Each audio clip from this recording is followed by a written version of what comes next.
আসসালামু আলাইকুম। ওয়ালাইকুম আসসালাম।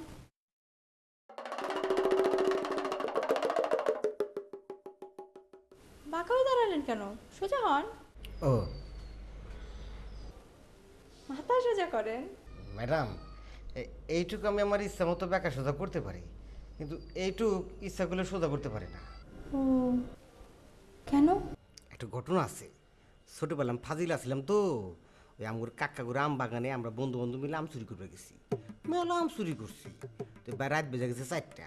ওরা ব্যাপক মেলায় কয় কি আয় আমগুলা খাই। আমি বললাম হির এল্লা পরে আজান দিব, ধরা পড়ে যাবো গা। এক কাম করি, মাটির মধ্যে গেড়ে তুই কালকে এসে তুলে খামুনি। তো কালকে গেছি মানে পরের দিন বিকালবেলা আমগুলো তুলে দিই সব পুচ্ছে গেছে গা। ব্যাপক মেলা তো আমার উপর চইতে গেল, তোর নিকে তো আম গেড়ে থুইছি। এই কথা কাটাকাটির একটু পর্যায়ে দাঁড়ালো ছুরিতে দিছে ধরে ফ্যাস ফ্যাস দিলি ফেঙ্কিতে রক্ত বাড়াই গেছে গা। যে আমাকে ফ্যাস দিচ্ছে নিজে অজ্ঞান হয়ে গেছে গা। পরে আমাকে দরাদরি করে হাসপাতালে নিয়ে গেল, ইনাদপুর হসপিটাল, ভালো আছি। তা আমার এই উপরকার রগ আর নিচের রগ টাইনা ধরে দিছে সিলাই করে। ডাক্তার কইছে যে 7 দিন পরে থেকে গাড়টা সোজা করবে। আমি আর না বয়স সোজা করি না, যদি আবার ছিঁড়ে যায় এরপরে থেকে না আমি যতই চেষ্টা করি আর সোজা হয় না। এ ভাই ভাই, এ ভাই ভাই। ও ইন্টারেস্টিং। এটা সাকিবদের বাসা না? হ আছেন উনি? আসিল তো, এর লাগে ফোন আসলো, উনি দরবার করে বাড়ি চলে গেল গা। কার ফোন? ওই যে ম্যাডাম মাঝে মধ্যে সাকিবের সাথে দেখা করতে আসে। কোন ম্যাডাম? সুন্দর আছে, সুন্দর আছে, উঁচা লম্বা জিন্সের প্যান্ট পরে নিজেই গাড়ি চালায় দেখা করতে আসে। সেদিনও তো দেখলাম ম্যাডাম গাড়ি চালায় চলে আসলো, আর সাকিব ভাই হাইটে হাইটে যে ওনার সাথে অনেকক্ষণ কথা বললো। ও আচ্ছা ঠিক আছে, আমি তাহলে আসি। হ্যাঁ ম্যাডাম, আপনি কি আমাদের নুরা ভাইয়ের গেস্ট? কোন নুরা? সাকিব ভাইয়ের সাথে থাকে যে। না, আমি কোনো নুরা ফুরাকে চিনি না।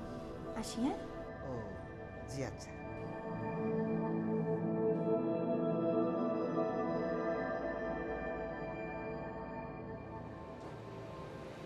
সরি সাকিব ভাই, আপনাকে ফোন করে আনার জন্য।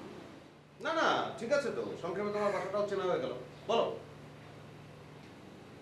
আসলে কথাটা না আমি কারোর সাথে শেয়ার করতে পারছিলাম না। বড় ভাই হিসেবে মনে হলো আপনাকে বলি। হ্যাঁ বলো।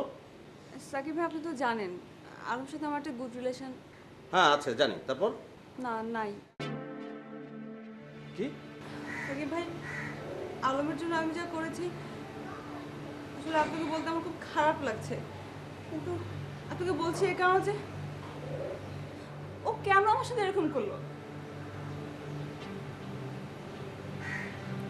আচ্ছা তুমি আমাকে একটু সংক্ষেপে বলো তো, ও ঠিক কোন পয়েন্টে এসে কি করলো? ওই তো বাসায় আমার বিয়ের কথা হচ্ছিল, আমি আসলে ওকে বললাম যে আসলে ব্যাপারটা কিভাবে ট্যাকল করা যায় আসলে শেয়ার করি। হ্যাঁ তারপর? আর ও না এমনভাবে রিয়েক্ট করলো। হ্যাঁ বুঝলাম। আমি তোকে একটা কথা বলবো, শুনবে? বলেন। সংক্ষেপে ছেড়ে দাও। এটা কোনো কথা হলো? আমাদের এত দিনের স্মৃতি, এত কথা, এত কিছু। এতদিনের রিলেশন তো আমি অস্বীকার করছি না।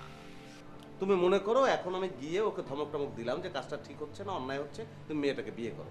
ও বিয়েটা করলো তোমাকে, এর পরের রেজাল্টটা কি হবে? তুমি কি মনে করছো যে তোমার সংসার জীবনটা সুখের হবে? তুমি তাকে ঘরে পাবে, কিন্তু তাকে কি তোমার মনের মধ্যে পাবে? কোনোদিন পাবে না। তোমার জীবনটা হয়ে যাবে জেলখানা। তুমি সংক্ষেপে জিনিসটা বুঝতে পারছো না? কিন্তু ভাইয়া আমার তো মন মানছে না। মন এত তাড়াতাড়ি মানবে কেন? তুমি একটা উপন্যাসের মধ্যে আছো, জীবনটা তো একটা উপন্যাস, তার মধ্যে নানান ফেদা পেঁচাল, মানে অনেক বাড়তি কথা থাকে। এখন জীবনটাকে উপন্যাস হিসাবে নিলে চলবে না, জীবনটাকে কবিতা হিসাবে নিতে হবে। তুমি আবুল হাসানের কাছে চলে যাও, সমাধান হয়ে যাবে। আবুল হাসান বলতে? উনি একজন কবি, উনি লিখেছেন যে যাবার সে চলে যাবে, তাকে আর বসিয়ে রেখো না। সংক্ষেপে বোঝা গেল ব্যাপারটা?